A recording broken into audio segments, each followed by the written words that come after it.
Hello, everyone, and welcome to the championship match of the Zero Gravity Gaming Fall 2022 IBS season. It's been another fantastic season of highlight outplays, dramatic comebacks, and exciting upsets, and now we've got the biggest series of them all to finish the year off with a bang. TD Serenity versus Goon Squad Gaming Iota. I'm Wingman, I'm here with Brendan and Rare Adam to break down and hype up tonight's games one last time. Happy to be here. Yeah, glad to have you guys. Wait, did Brendan join us? What's up? Are you on camera, Brendan? Oh yeah. You're not Okay, looking at my just a second. screen. All right, so we're gonna pull back the curtains a little bit. I'm also running all the production tonight, so anything you see that's on me, my bad. But I have the screen open. You can see my screen. You just haven't clicked on the window, my friend. Unlucky. Okay, I see it. I was still looking at the ninja thing. Anyway, my bad. So these teams passed to get here. Looking back to previous splits, I believe TD Serenity is a pretty new team. I recognize Rhymes, the sport, as a player that has played with TD a few times before, but I do believe this iteration of the team is pretty brand new, and they have absolutely just hit it off with a bang for sure. Whereas on GSG, the other side, we've got kind of the complete opposite. We've got their third straight split with at least a few players of continuity, dating all the way back to the fall of 2021 CGG season, where only Magical Girls and Timic played together for the first time. Within that same group, got together this spring, won the ZGG Spring Championship. So they came back into the season kind of as the defending champions. One Hand joined the roster this spring. He's moved to a different role this fall. So once again, 3 players of continuity.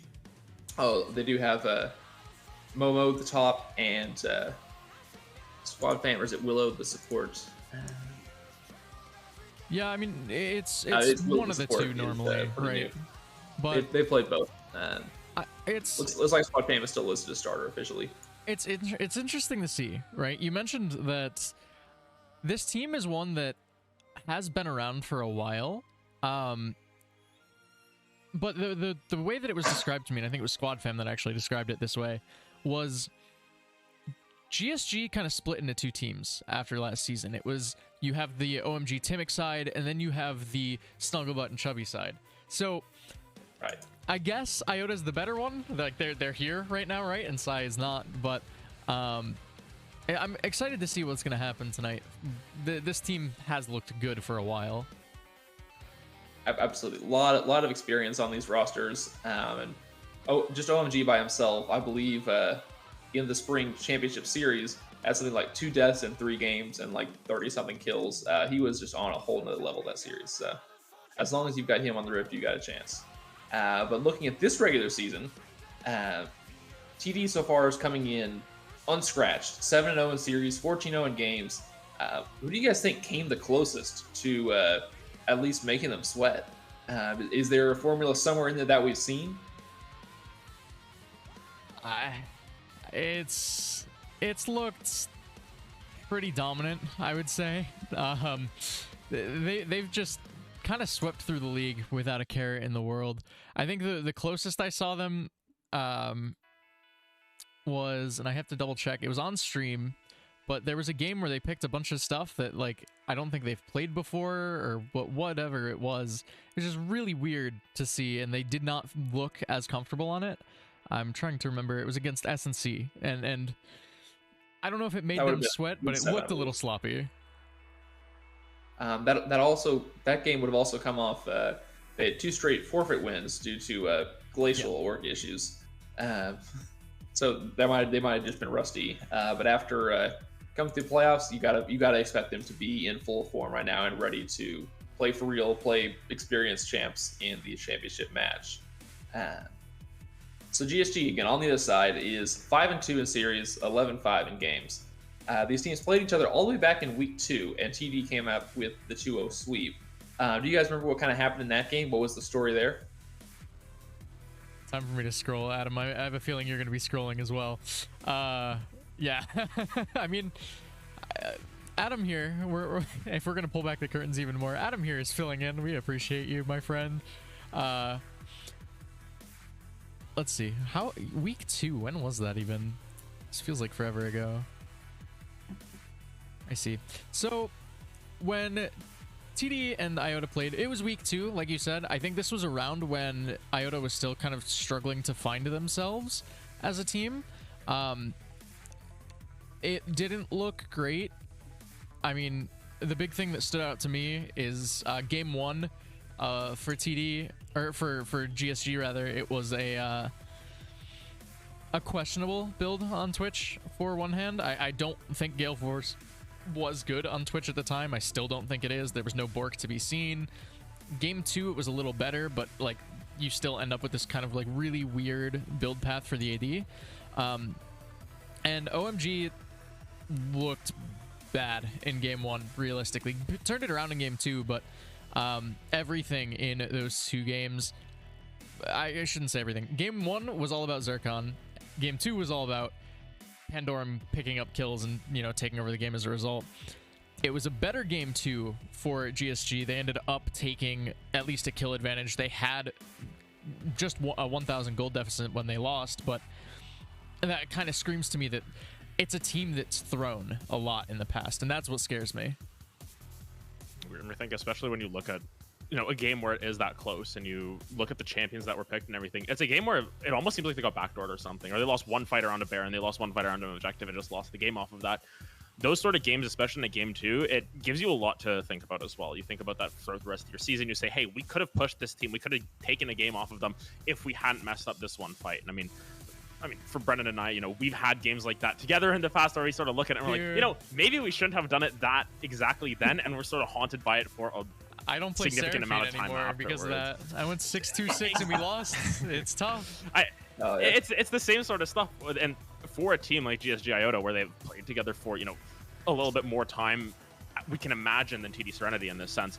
It can sort of be something that can sometimes afflict you or give you that sort of sense of revenge to get back in the driver's seat for that. So very curious to see how that plays out tonight, because there is a little bit of revenge, I feel, for GSG Iota. Absolutely. If you're a player and you've had that sitting in your mind for nearly 2 months now that these guys crushed us last time we played them, and this is our shot to get them back with, you know, real championship, the championship itself on the line, that's got to be so much extra motivation for GSG.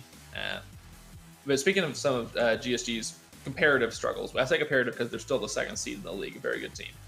They did drop their final series of the regular season 2-1 to Facts and Logic, who was playing without their best player due to an eligibility issue. Looks like GSG won the first game and then dropped the next 2 after.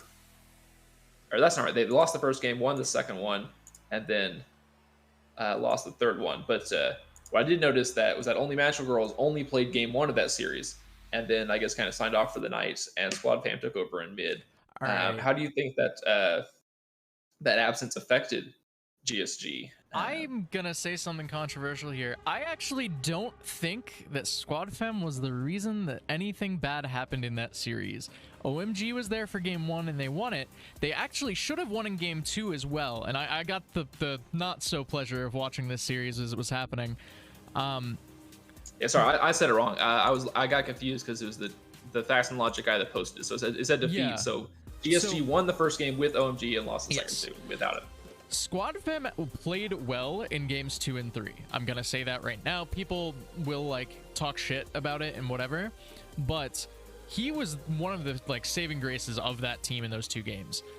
The biggest issue that I saw was game number 2 of that series was just the largest throw that GSG Iota has ever seen, and Facts and Logic was able to stay alive, keep staying alive, and it came down to, I believe it was Timix Trundle getting ulted by Mordekaiser. You have Momo's Lilia standing around outside of it instead of going to hit a Nexus, and that was where the game was lost.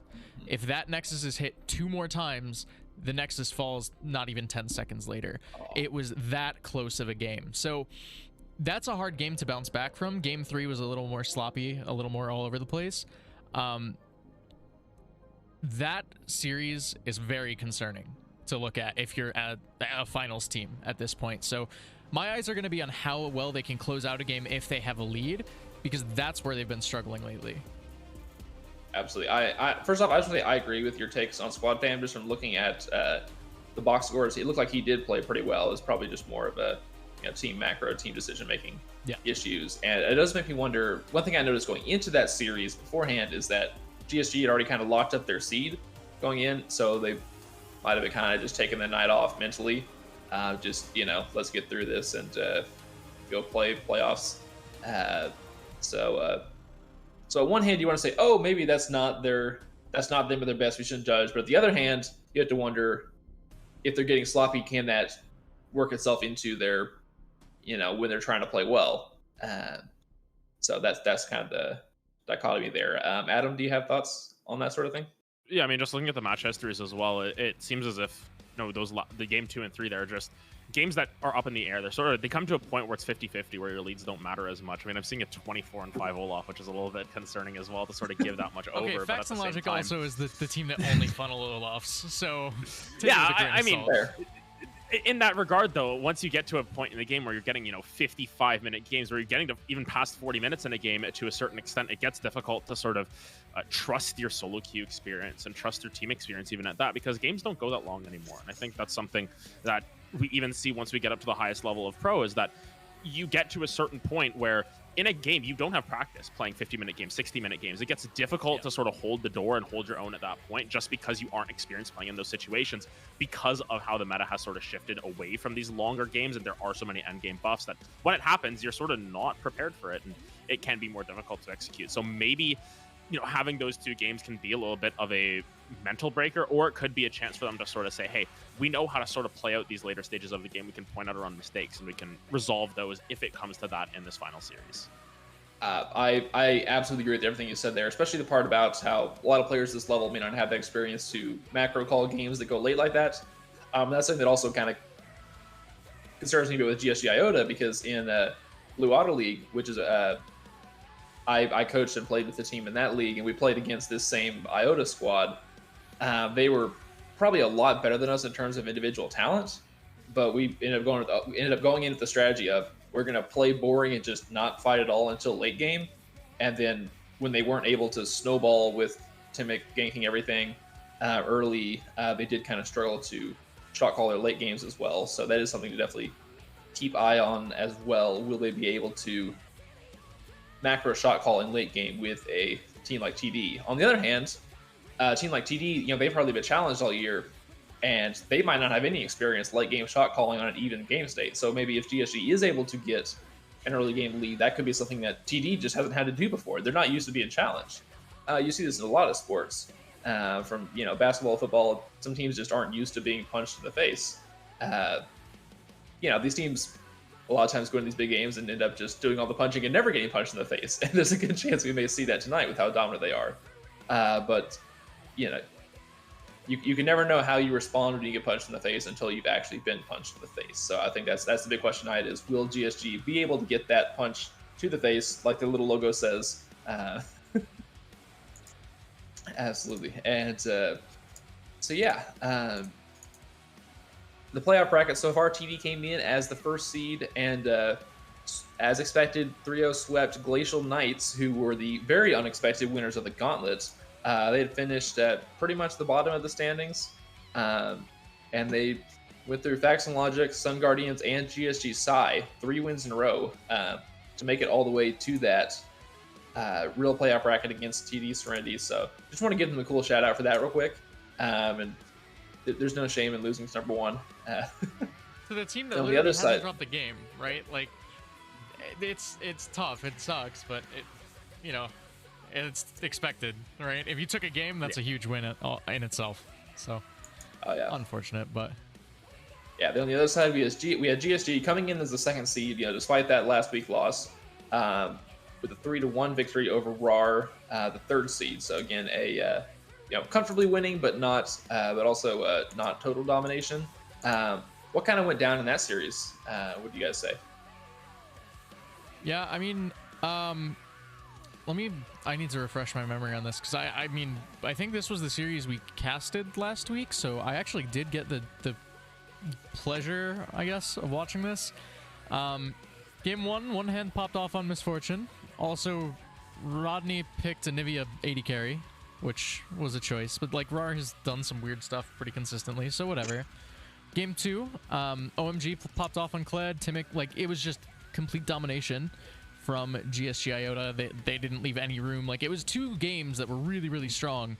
And then Game 3, I don't know what the hell happened. Momo said, I want to have fun. Went 1-8, did nothing. Timic, I've tilted at people for this constantly, and I know Phil can vouch for this. Timic does not know to recast Jarvanar if your entire team is locked into Jarvanar with you. And that is bad. When you're against Aatrox, when you're against Maokai, Anivia, Renata, let your team out of your goddamn baby cage. Yeah, you're kind of lining up for the Aatrox Q3.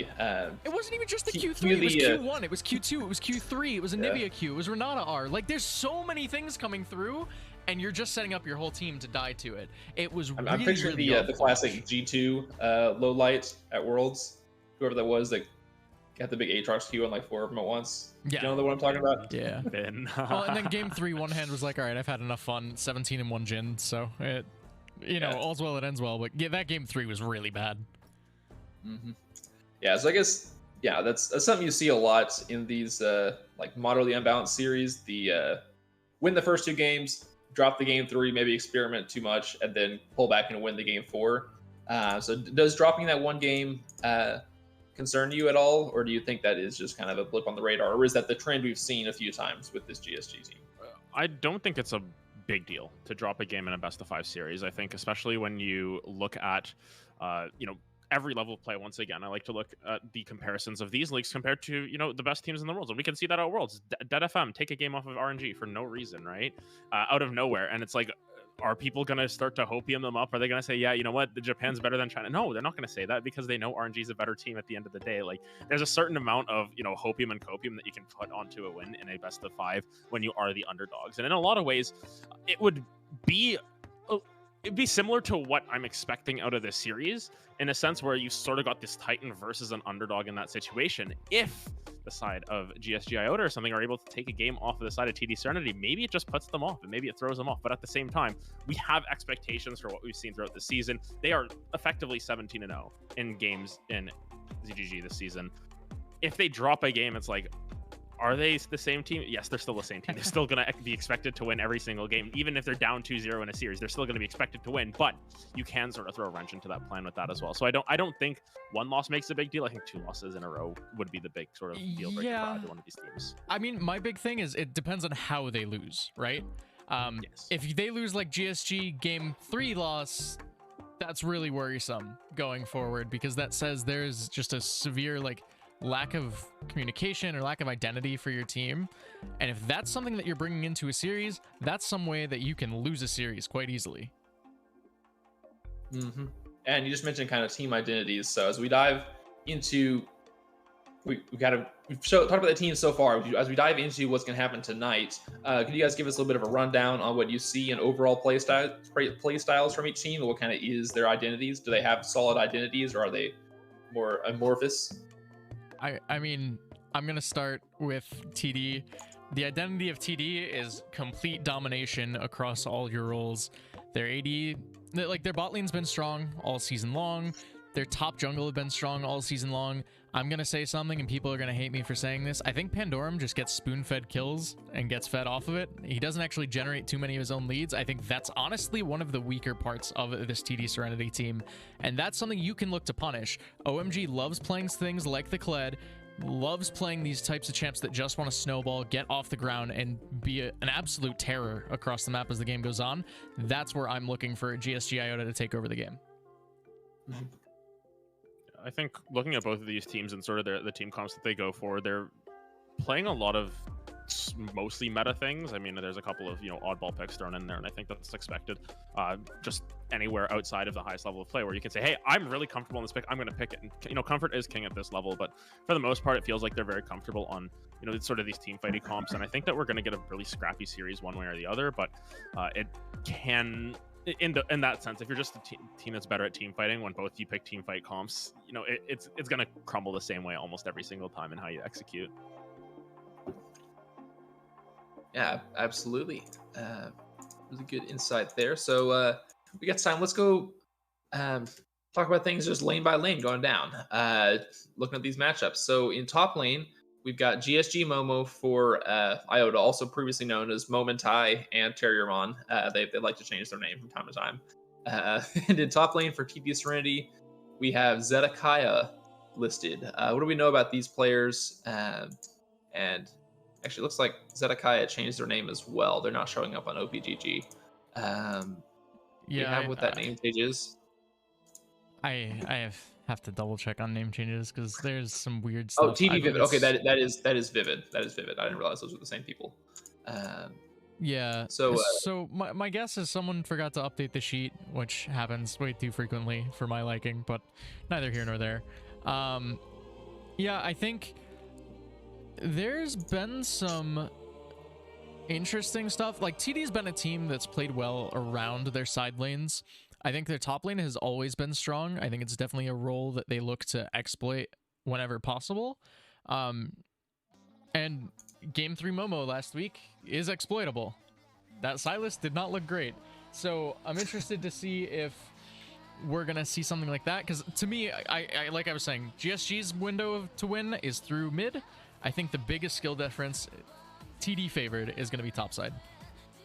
Actually, now that I check on some of this stuff and remember, I believe Vivid ranked out, didn't he? So will he be available to play this series? You're asking the wrong guy. I just show up here and produce. I barely show up. I just work here, man. Fair. But so I think looking at the champ pools from Momo as well, I think it should be a strong point. I think there's a lot of champions on there that can really give you a lead on the top side of the map. Granted, the last 10 games of solo queue have been playing ADC, so who knows? Who knows at this point? I believe he's mentioned wanting to switch there next season or something. I'm not sure. I guess that would just kind of continue a pipeline of GSG Iota top laners switching to ADC, as we'll get to when we get to the bot lane. Now hopping into the jungle, we've got Timic for GSG Iota. He's been at this team the whole time, 3 straight splits, possibly more. I'm not sure. Then for Serenity, we have TD Ares, who's also gone by Apathy before, if you know him. Very solid junglers on both sides. Who do you think has the edge here? What kind of styles and picks do you expect to see?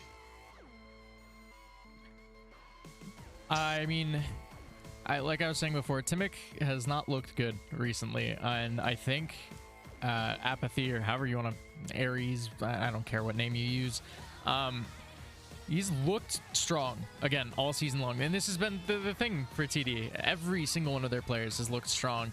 And I think this is one of those matchups where you kind of have to, if you're Timic, play to dodge the enemy jungler at all points and just try to play smarter. If you're able to get that pathing down and just say, all right, we're playing the opposite side, or we're going to take trades, or we're going to do something away from the enemy jungler, that might be a good window. It really depends on how we're looking at GSG to kind of shake things up in the jungle. Yeah, I think... So go ahead. Yeah, looking at the champion pools, even just across the board here, you know, they share some champions, I think, in some regards, and they share the same type of champions, I think, where a lot of them are focused on just farming up and having impactful ganks at that. Not really so much going for like these super early game plays, which is interesting considering, you know, if you're just pulling out a Jarvan out of nowhere, it's a different style of champion than what you would be used to playing if you're playing something like, you know, a Shyvana, or you're playing a Zac or something like that, which is, or even a Diana. They are different champions in that regard. So I want to see, you know, Timic move towards a little bit more comfort. If we see the Diana come through, that would be something that I'm really focused on, because it can be a game-changing champion. Absolutely no bias on why Diana can be a game-changing champion. Nope, none at all. You for went me 0-10 the last time you played Diana with me, so. And, yeah, and before that I went 10-0. My bad. Yeah, well, you also left the call right after that game, and then the team Discord. Regardless, yes, I think that there is PowerPoints in that. Yeah, the Diana is probably Timic's most signature, iconic champ. So I think if GSG wants to have a shot, any way they can get him on that Diana would be a huge plus for them. Whereas a TD, I think you got to ban or take away anytime you can. I think that's got to be a big game planning point for TD, is just never let Timic get the Diana. And then now bot lane. We mentioned we skipped mid lane. OMG for GSG Iota, only magical girls, who we mentioned a couple times, versus Pandorum. Brennan, you've already kind of given your take on that matchup. Adam, do you have anything to add? I think that OMG in that mid lane is going to be sort of the X factor in a lot of ways, and I think mid lane now, especially, is an X factor role compared to anything else. You really need to be looking to roam around the map. They've taken so much power out of the mid lane and just staying there and farming up and getting strong like that you really need to try and find some roam timers. And I think especially when you've got champions in your arsenal like this Lux, or like this Vex, sorry, like this Galio, and even the Kled, it's always looking to roam around the map. You're not playing for your own lane, and I think that's something that we're going to have to see a lot of here. You can really put a wrench into the game plan if you're just constantly not in your lane and you're looking for plays around the map. You can make every fight sort of a 3v2 or a 4v3 as opposed to just an even man fight. So curious to see how that plays out with OMG there. And of course, Pandorm on the other side, you're going to have to garner your own advantages. You're going to have to take advantage of this roaming, either by counter roaming or by making the first move, or you just, sort of shove down your lane and get other advantages off of that. Should be interesting to see how it plays out, because when you've got two different styles of mid laners, you really need to find out which style works out. But of course, once it comes to those team fights, it all comes down to execution. Absolutely. And one more roaming champ for OMG to keep your eye on is the Talia. He's played a lot of that this season ever since the rework, as she is a magical girl. So she's Talia's overrated. Please don't pick Talia. It feels really bad. There's a lot of really good matchups into her, so would prefer not to see that. But yeah, OMG, the Pocket Rumble and Kled, the best magical girls in the League of Legends arsenal. This should be an interesting set of picks. And of course, on the other side of the signature pick for Pandorum being the Victor, classic control mage, decent power early, also just incredibly hyper scaling. Just very solid pick that fits with almost any team comp. So just a really good power pick to have if you have it. And then last up, we got the bot lane. If we can go do that really quick before we got to hop into draft. We've got one hand, the GSG Iota's top laner from Spring has moved to ADC. So one hand and Squad Fam at support. Squad Fam rotating in and out with Willow. So they've had a bit of instability down there. Or not instability, just rotation. Now, TD Serenity, they've had Zircon here for you at ADC and Rhymes at support. Rhymes having been part of the TD organization for a while. Very solid player. I guess speak to their skill. What do you guys expect to see in the bot lane, and who do you think has the advantage? Well, this is just coming in now. I believe the bot lane for GSG Iota is going to be it looks like Momo and Squad Fam. So I have no idea. So one hand back to top lane then? It looks like it. That's how they're potentially lining up right now. Maybe not. I can't really tell. But we'll get that confirmation eventually. Squad Fam's a good support too. I know we've been talking about him in mid. I think Rhymes is slightly better, but it really depends. I think both these supports need to get off of or out on the map, get away from the bottom lane, and that's where they need to look to generate advantages. Absolutely. When I think Rhymes, I think very aggressive playmakers like Blitzcrank and all those engaged tanks. Yeah, I don't know, Adam, if you've got anything here. I mean, I think especially with the support meta right now, there's a lot of volatility, and 80 carries, they're all end up being the same, and I'm going to stand on that hill and I will die on it, that most 80 carries accomplish the same thing at the end of the day. What you draft, it really doesn't matter, because your support matchup is so important in every single situation. The difference between, let's say, a Misfortune Amumu and let's say a Callista Amumu is so negligible in a lot of ways, but when you think about a Misfortune Amumu versus like a Misfortune and a Lux, you're like, man, it doesn't really work out as well. It doesn't accomplish the same thing. So I think the supports are going to be a really big focal point, and I expect there to be a decent amount of support bans. If we see a Nautilus, I'm going to be cheering against that team no matter what. But overall, I think that there is some there's a lot of volatility that can come through from that role, and I want to see how much they want to influence the rest of the map and how much they can sort of control the bot lane tempo as well. Absolutely. Yeah, really good analysis there. And as we are running out of time before we can get into that draft, let's get our final predictions. Adam, what do you expect? Final scoreline tonight? I think TD Serenity is going to go away with a 3-0 here. Realistically, they haven't been really challenged throughout the season. It seems as if they just have sort of a stranglehold on this league, and especially if GSG Iota are coming through with possible roster shuffles just within their roles and everything. I think now's not the time to do that. I think you wait for next season, or you do that in your semifinal matchup. So I think it's just going to be TD Serenity 3-0. Yeah, I And mean, Brennan? I'm in agreement. I think maybe the role swaps will look good. I mean, One Hand had some pop-offs last week, but I really don't think he's looked that good. I think he's kind of been in Pandorum mode of getting spoon-fed some kills and making the KDA look a little inflated to where it should be. I think with that in mind, maybe this role swap will do good. Maybe not. I TD3-0, they haven't dropped a game all season. I don't expect that to change now. Yeah, and for my part, on paper, this should be a 3-0. I want to have some hopium for a 3-1, and I mean, the surest way to ensure an outcome won't happen is if we all say the same thing. So I'm also going to officially lock in the TD 3-0, and maybe that'll jinx us into getting a non-sweep tonight. And with that, do we have casters ready for draft? We just throw it in a mission, yeah. All right, so Wingman signing off for now. We'll be back in between the games to break down some replays and catch back up with you guys. So in the meantime, enjoy the stream.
Welcome back, everybody, to the Zero Gravity Gaming Iron Bronze Silver League Grand Finals. TD Serenity, GSG Iota. I am MXL, joined here by Michael tonight, as normal. Ryan, unfortunately, not available tonight, so now you get to deal with my ugly mug. How are you doing tonight, Michael?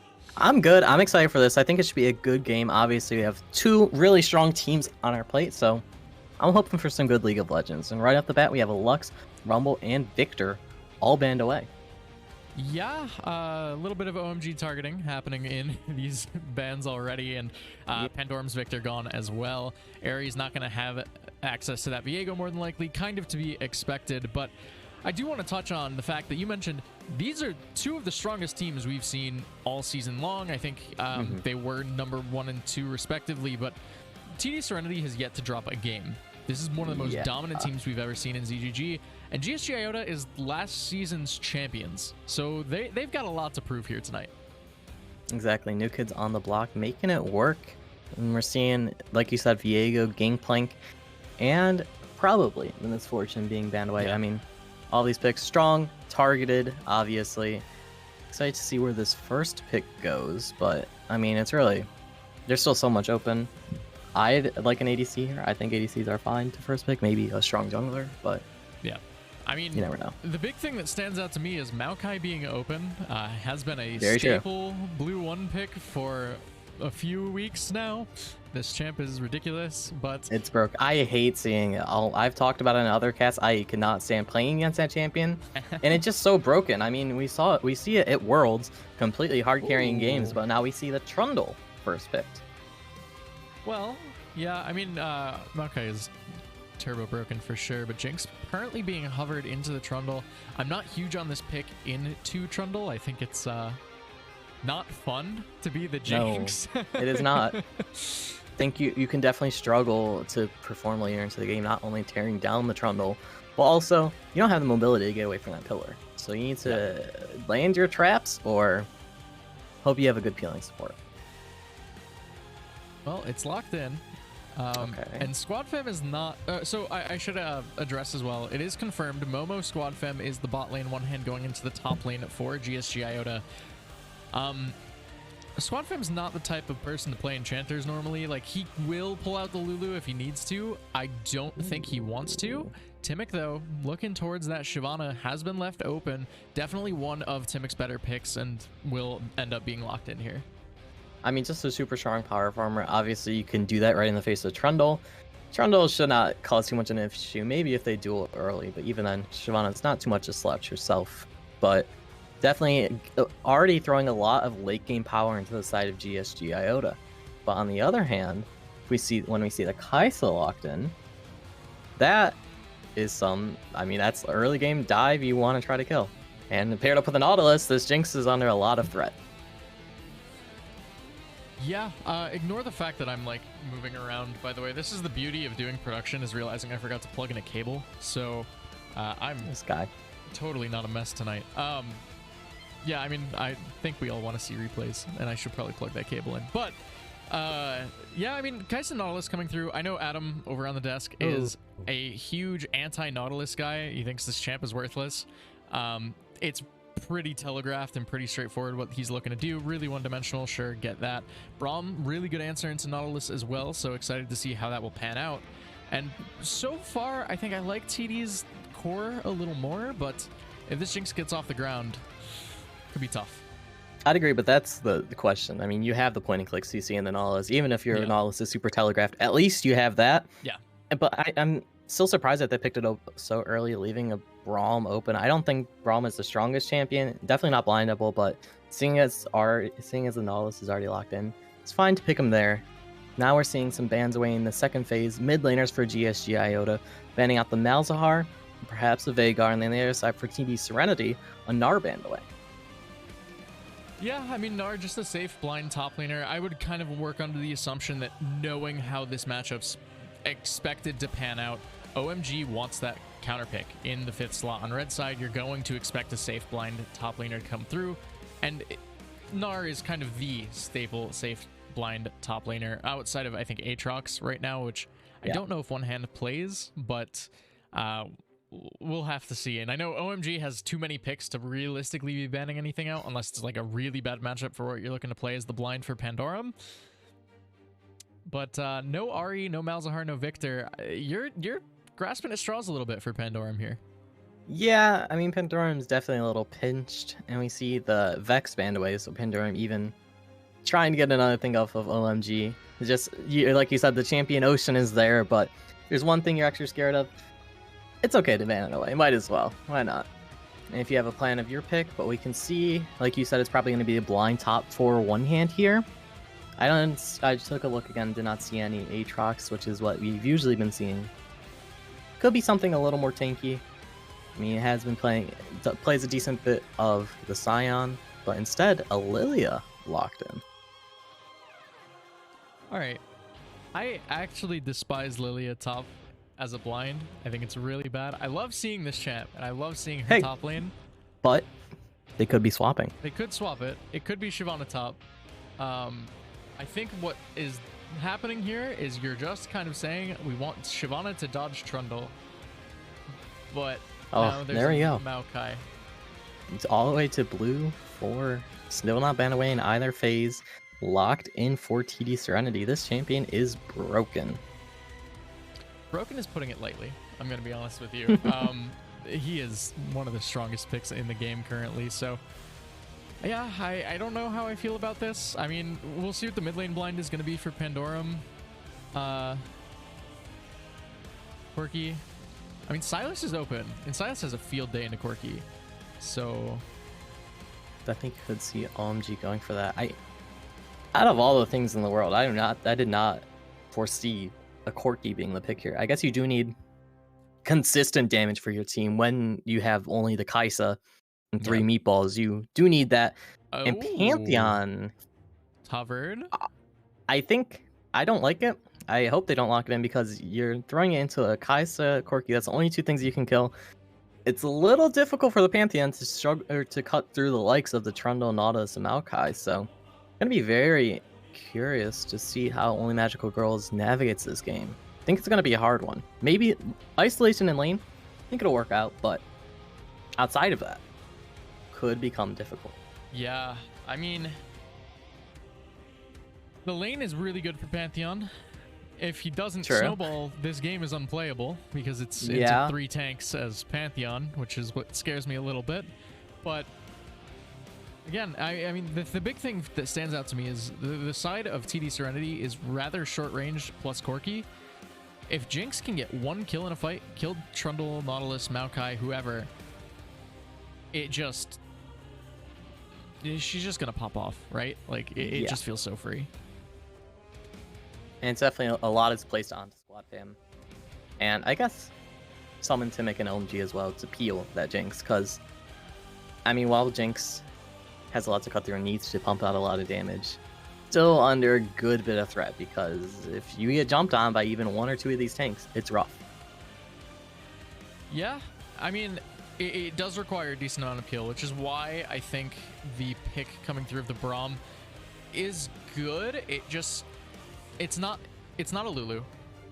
It's not a Janna. It's not an Enchanter, right? And Enchanters are known for being heavy on the peel, which I think I would have liked a little more this time around. But, you know, Braum's still a decent answer. Does well to that Nautilus. And, I mean, it's good, this game. I'm not going to disagree with that, but this Lilia Shyvana pairing scares me a little. Yeah, and as we take a look at the pro comps, we see that it does favor the TD Serenity into the later game. I think this Corki is doing most of the heavy lifting there. Corki paired up with 3 bruisers definitely can pump out some damage, and there isn't too much dive threat. Pantheon will try to get in there. Shyvana, if I know Shyvana's building, it's probably going to be an AP, so probably not going to be right up in there, but Corki, Pandorum needs to put in a lot of work to actually carry you, get you through that late game. And I mean, red team, they want to protect that Jinx. That's exactly what it's telling us. Yeah. I mean, and that's the thing, right? We were talking about this leading into this series. I think I was definitely expecting this to be, okay, what weird thing is OMG going to pull out? What is it that's going to be the linchpin for GSG to play through mid, try to get across the map, try to just basically balloon OMG out of control. And game one, they completely subverted that and said, all right, Jinx is our carry. Jinx is the one that needs to pop off. Momo, it's on you. And if this is a big game win, like if they're able to take the first win against TD Serenity this season off the back of Momo's Jinx, could be a good look going into the rest of the series. And I mean, for a defeatless, undefeated team, it's the big question mark is how can they actually perform after a loss? They haven't yet, especially on game day, so it's always that question. Is this the team? They've had a lot of scrims, sure, but is this a team that after their first stage loss, they're going to implode and things are going to fall apart? If GSG Iota can get them to that point, things could get a lot easier. Maybe they're not. Maybe TD Serenity has a bolted down. They're confident in each other. They won't let a loss affect them, but we just simply don't know right now. Yeah, I mean, there is always that question. When you are a team that hasn't lost, how do you react if you do lose? Well, we'll see if that needs to be a question we bring up, but I do want to get just some last second thoughts here from you, Michael. These two comps, you kind of beef, I don't know, meatball comps, like team fight comps, however you want to phrase it. Where are you giving the advantage in the first game of the series? I think Pandora and Crockpot have a lot on their shoulders, but I think they have the tools around them in the tanks that they can pull it off. I think the burden is much too high for Momo. It's no doubt to them as a player, but I think it's going to be TD Serenity in this first game. All right, we'll have to see. Will the triple ghost from GSG Iota be enough to sprint down a game one victory, or is TD going to continue their undefeated streak this season? There's only one way to find out, and we're going to do it right after this short break. Don't go anywhere. We'll be right back. Game one of TD Serenity versus GSG Iota.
Ja.